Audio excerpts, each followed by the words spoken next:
ఈరోజు మనం ఒక ప్రాథమికమైన ప్రశ్న గురించి మాట్లాడబోతున్నాం. దేవుడు ఆదాము, ఈవ్‌ను ఎందుకు సృష్టించాడు? ఆయన వారిని ఎలా జీవించమని కోరుకున్నాడు? బైబిల్ ప్రకారం ఆదికాండం 1:27-28లో ఇలా ఉంది. దేవుడు తన స్వరూపంలో మనుషులను సృష్టించాడు. ఆయన వారిని ఆశీర్వదించి, పెరిగి విస్తరించండి, భూమిని నింపండి, దానిపై ఆధిపత్యం చూపండి అని చెప్పాడు.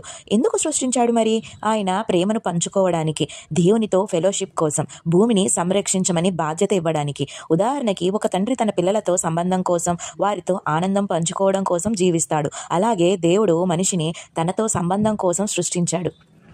ఎలా జీవించమని కోరుకున్నాడు? ఆజ్ఞలో జీవించడం. దేవుడు వారికి స్వేచ్ఛ ఇచ్చాడు, కానీ ఒక పరిమితి పెట్టాడు. జ్ఞాన వృక్షం ఫలము తినవద్దు. ఉదాహరణకు పేరెంట్స్ పిల్లలకి ఫ్రీడమ్ ఇస్తారు, కానీ కొన్ని రూల్స్ పెడతారు. అది వారి గుడ్ కోసం. ప్రకృతిని కాపాడుతూ జీవించడం. ఈడెన్ తోటలో వారిని ఉంచి దాన్ని సంరక్షించే బాధ్యత ఇచ్చాడు. ఇది మనం ఎర్త్ కేర్ టేకర్స్ అనే కాన్సెప్ట్ లాంటిది. ఒకరినొకరు పూర్తి చేయడం. దేవుడు ఆదాముకి సహాయిగా ఈవ్‌ను ఇచ్చాడు. సైన్స్ కూడా చెబుతుంది మనిషి ఒక సోషల్ బీయింగ్. రిలేషన్షిప్స్ మనకు జాయ్, హెల్త్ ఇస్తాయి.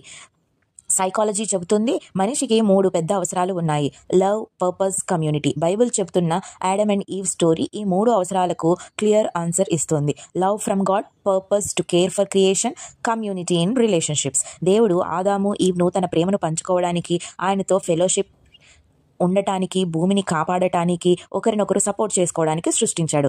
ఆయన కోరింది simple: love, obedience, responsibility and Joy. ఈ వీడియో లైక్ చేయండి, షేర్ చేయండి. ఇంకా ఇలాంటివి తెలుసుకోవడానికి సబ్స్క్రైబ్ చేయడం మర్చిపోవద్దు.